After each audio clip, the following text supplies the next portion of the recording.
Assalamualaikum warahmatullahi wabarakatuh.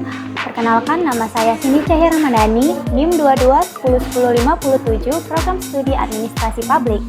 Pada video kali ini, kita akan membahas pendaftaran KRIS menggunakan GoPay Merchant, sekaligus mengulas secara akademis apa itu KRIS, bagaimana sejarah pembentukannya, fungsi KRIS dalam sistem pembayaran nasional, serta posisi KRIS dalam kebijakan publik.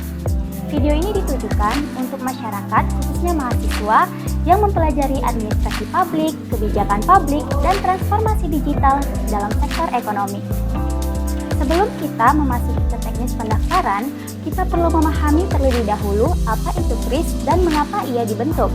KRIS merupakan singkatan dari Quick Response Code Indonesian Standard, yaitu Standar Nasional Kode QR untuk pembayaran digital di Indonesia. KRIS resmi diluncurkan pada tahun 2019 dan mulai diberlakukan secara nasional pada 1 Januari tahun 2020 oleh Bank Indonesia sebagai otoritas sistem pembayaran. Sebelum adanya KRIS, sistem pembayaran non-tunai di Indonesia mengalami fragmentasi.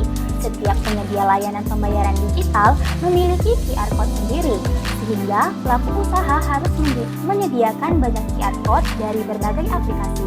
Kondisi ini tidak efisien, terutama bagi UMKM dan pedagang kecil. KRIS hadir sebagai solusi kebijakan publik untuk menyatukan berbagai QR pembayaran dalam satu standar nasional, mendorong inklusi keuangan, mendukung digitalisasi ekonomi, dan memberikan kemudahan bagi pelaku usaha dan konsumen. Dengan satu KRIS, seluruh aplikasi pembayaran yang terdaftar dapat digunakan. Secara fungsional, KRIS memiliki beberapa peran utama. Pertama, sebagai alat pembayaran non-tunai berbasis digital yang aman, cepat, dan efisien. Kedua, sebagai instrumen kebijakan publik, karena KRIS dirancang untuk mendukung transparansi transaksi, pencatatan keuangan UMKM, pengawasan sistem pembayaran, perluasan akses keuangan formal. Ketiga, sebagai sarana integrasi ekonomi digital, di mana pemerintah, sektor swasta, dan masyarakat berinteraksi dalam satu ekosistem pembayaran. Dalam konteks administrasi publik, KRIS tidak hanya dipandang sebagai teknologi, tetapi sebagai implementasi kebijakan dalam sektor keuangan digital. KRIS dalam perspektif kebijakan publik. Nah, sekarang kita akan membahas KRIS secara konseptual. KRIS termasuk dalam model government to business atau G2B karena pertama, dirancang oleh negara melalui Bank Indonesia. Kedua, ditujukan untuk memfasilitasi kegiatan usaha terutama UMKM. Yang ketiga, mengatur hubungan antara pemerintah dan pelaku usaha terutama UMKM. Namun, KRIS juga memiliki dimensi government to citizen atau G2C karena digunakan langsung oleh masyarakat, memudahkan transaksi sehari-hari, dan meningkatkan literasi keuangan digital.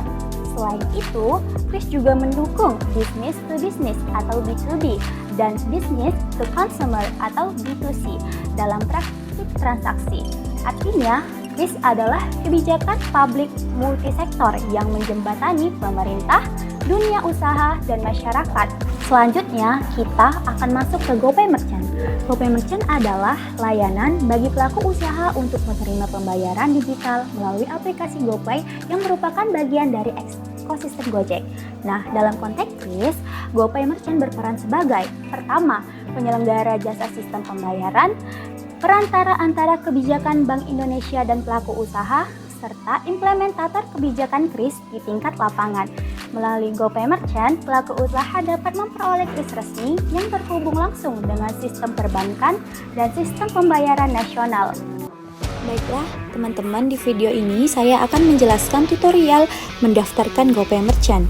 Yang pertama, saya membuka aplikasi App Store yang ada di HP saya, lalu saya mengetik GoPay Merchant di kolom pencarian.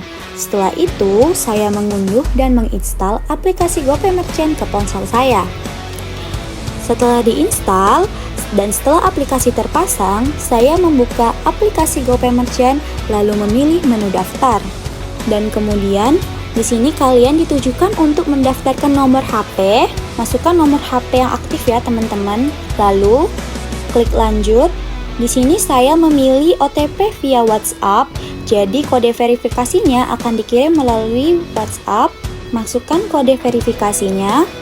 Setelah verifikasi berhasil, saya bisa melanjutkan ke tahap berikutnya. Di sini, kalian harus menyetujui ketentuan layanan, klik.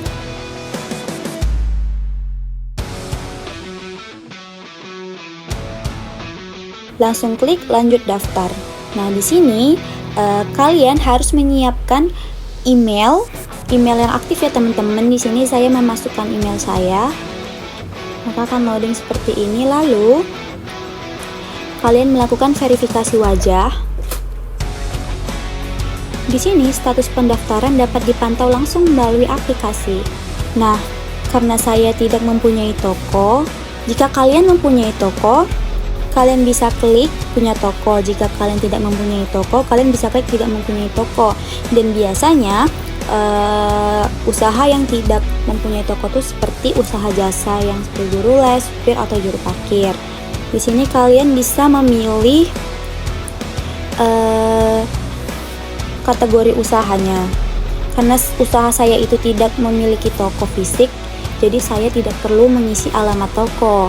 Itu sebaliknya, jika kalian punya toko, kalian tuh harus mengisi alamat toko kalian. Kalian bisa cross check lagi nih, langsung klik kirim, akan muncul seperti ini. Pendaftaran krisnya sedang diproses oleh pihak GoPay. Setelah pendaftaran disetujui, nanti kalian akan menerima QR code GoPay Merchant-nya melalui via WhatsApp. Setelah data diverifikasi, pelaku usaha akan memperoleh kris gratis yang dapat dicetak dan dipajang di tempat usaha.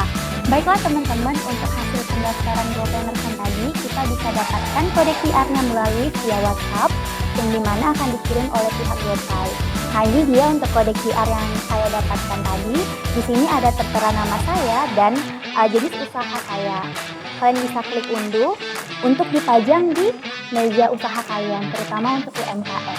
Dengan GoPay Merchant, transaksi menjadi lebih aman, efisien, dan transparan karena seluruh transaksi tercatat otomatis ke dalam sistem.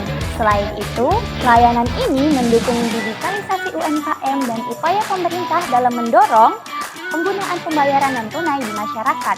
Oleh karena itu, GoPay Merchant menjadi sistem pembayaran yang efektif bagi UMKM untuk meningkatkan profesionalisme usaha dan daya saing di era digital. Kris ini dapat digunakan oleh berbagai aplikasi pembayaran, tidak hanya di GoPay. Bagi pelaku UMKM, kris memberikan banyak sekali manfaat. Yang pertama, mempermudah transaksi, mengurangi penggunaan uang tunai, menciptakan pencatatan keuangan digital, memperluas pasar, serta meningkatkan kredibilitas usaha. Dalam perspektif administrasi publik, kris juga memudahkan pemerintah dalam pendataan UMKM, perumusan kebijakan berbasis data, serta evaluasi efektivitas kebijakan digitalisasi.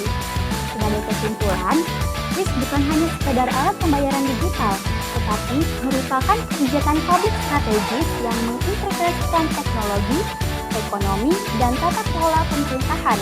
Melalui GoPay Merchant, kebijakan kris diimplementasikan secara konkret di tingkat pelaku usaha, khususnya UMKM. Dengan memahami kris secara konseptual dan teknis, mahasiswa diharapkan mampu melihat hubungan antara kebijakan publik dan praktik di lapangan. Terima kasih sudah menonton video ini. Semoga video ini bermanfaat. Wabillahi taufiq wal hidayah. Wassalamualaikum warahmatullahi wabarakatuh.